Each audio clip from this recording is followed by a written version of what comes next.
రాష్ట్ర ప్రభుత్వం మహిళలకు ప్రాధాన్యం ఇస్తోందన్నారు మంత్రి కొండా సురేఖ. ఆర్థికంగా ఎదగడానికి మహిళలకు వడ్డీలేని రుణాలను అందిస్తోందని చెప్పారు. 1 కోటి మంది మహిళలను కోటీశ్వరులను చేయాలని ప్రభుత్వం లక్ష్యంగా పెట్టుకుందని తెలిపారు. వరంగల్ దేశాయిపేటలో కొత్తగా నిర్మించిన ఉద్యోగినుల వసతి గృహంతో పాటు మహిళల స్కిల్ డెవలప్మెంట్ సెంటర్ను ప్రారంభించారు మంత్రి కొండా సురేఖ. కాంగ్రెస్ ఏ పథకం అమలు చేసినా ప్రతిపక్షాలు ప్రజలను తప్పుదారి పట్టించే ప్రయత్నం చేస్తున్నాయని విమర్శించారు. మహిళా సహకార అభివృద్ధి సంస్థ ఆధ్వర్యంలో దుర్గాబాయి మహిళా శిశు వికాస కేంద్రం, మహిళా ఉద్యోగినుల వసతి గృహము దేశాయిపేట వరంగల్లో మరి ఈరోజు మా చేతుల మీదుగా ప్రారంభించి, అదేవిధంగా ఈ కార్యక్రమానికి మరి ఇందులో శిక్షణ పొందడానికి వచ్చినటువంటి మహిళా సోదరిమణులకు, అదేవిధంగా ఈరోజు షాదీ ముబారక్ కళ్యాణ లక్ష్మి చెక్కులు పంపిణీ చేస్తున్న సందర్భంగా వచ్చినటువంటి బెనిఫిషరీస్కి, పత్రికా మిత్రులందరికీ కూడా నా యొక్క హృదయపూర్వక నమస్కారం. మరి మన గవర్నమెంట్ వచ్చిన తర్వాత రేవంత్ రెడ్డి గారి యొక్క ముఖ్య లక్ష్యం ఆడవాళ్లను 1 కోటి మందిని కోటీశ్వరులను చేయడమే లక్ష్యంగా పెట్టుకొని వారి కార్యక్రమాలు ముందుకు తీసుకుపోతున్న విషయం మనందరికీ కూడా తెలుసు. మరి ఈ కార్యక్రమం ఈరోజు మొదలైంది కాదు.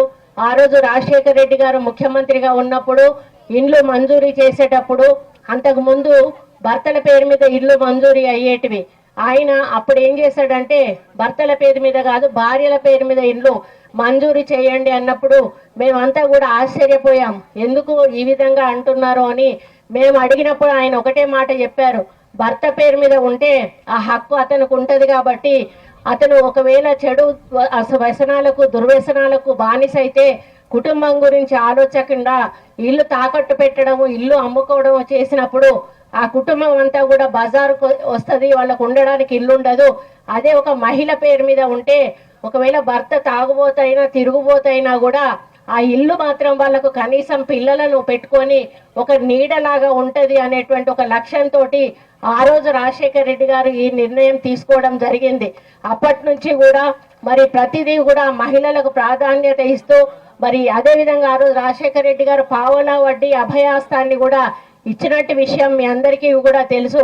మహిళలు ఆర్థికంగా బాగుపడినప్పుడే ఆ కుటుంబం సంతోషంగా ఉంటుంది అనేటువంటి ఒక ఆలోచనతోటి ఆయన ఎన్నో కార్యక్రమాలు తీసుకున్నారు. ఎప్పుడు లేని విధంగా 160 బస్సులను ప్రారంభించడం జరిగింది. అందులో నాకు కూడా 3 బస్సులు, వర్ధనపేట కాన్స్టిట్యూన్సీ నియోజకవర్గానికి 3 బస్సులు మన పొన్నం ప్రభాకరణ ఇవ్వడం జరిగింది. మా యొక్క ప్రభుత్వం చిత్తశుద్ధితో మహిళ కోసం, అంటే ఒక మహిళ ఉంటేనే ఆ కుటుంబం సాఫీగా సాగుతుందని ఇది నిదర్శనం. గ్యాస్ స్టేషన్స్ ఇవ్వడం, ఇప్పుడు సోలార్ సిస్టమ్, సోలార్ ఎనర్జీ కూడా ఇప్పుడు వాటిని కూడా మీ చేతుల మీద నిర్వహించడానికి సోలార్ను, అమ్మ క్యాంటీన్స్, వివిధంగా ఎన్ని విధాలు తీసుకున్న ప్రతి దాంట్లో మీ సహకారం లేని ఏది కూడా సక్సెస్ కాదనే ఉద్దేశంగా అన్నింటిలో మిమ్మల్ని ఇన్వాల్వ్ చేయడం చాలా గొప్ప విశేషం.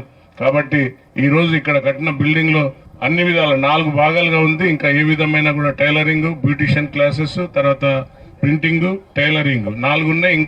ఇంకా ఫర్దర్ ఏమన్నా మేడం కలెక్టర్ గారు ఉన్నారు, ఇక్కడ అందరూ సోదరిమణులే ఉన్నారు. ఎందుకంటే ఈ రోజు జిల్లాలో చూసినా కూడా అదే అక్కడ సీతక్క, సమ్మక్క సారక్క లాగా మన ఇద్దరికి సురేఖక్క, అక్కడ సీతక్క ఇద్దరు కూడా 6 నిమిషాలు మీకోసం పనిచేస్తున్నారు.